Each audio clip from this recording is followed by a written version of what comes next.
Ernest Rutherford.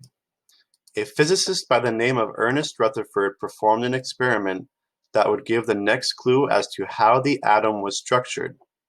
Rutherford directed a stream of positively charged particles called alpha particles at a very thin sheet of gold foil.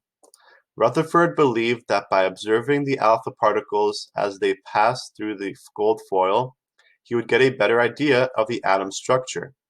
Rutherford thought that the alpha particles would pass straight through the gold foil, but the results were very different than what he expected. Most of the alpha particles passed straight through the gold foil like Rutherford predicted, but some were deflected and a small number actually bounced back, as shown in the diagram on the right. From these observations, Rutherford was able to conclude that atoms consisted of very small dense regions of positive charge, which he called the nucleus. This would explain why a small number of alpha particles bounced back. Alpha particles were also deflected when they came close to a nucleus, since like charges repel each other. This would mean that the model of the atom had to be modified.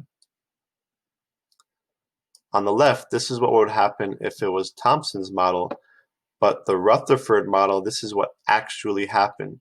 The arrows are the streams of alpha particles. Circle in the center is the dense positive nucleus. The smaller circles around it, the purple ones, are the electrons. So to summarize Rutherford's model, the atom had a very small, dense, and positively charged nucleus in the middle. The atom is mostly empty space because most of the alpha particles went straight through. And there's electrons moving around the nucleus.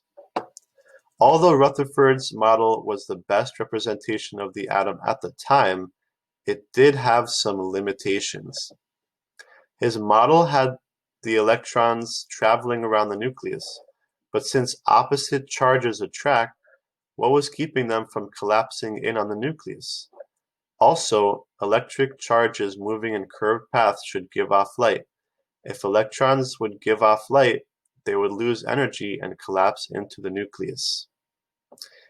This experiment is called the gold foil experiment by Ernest Rutherford.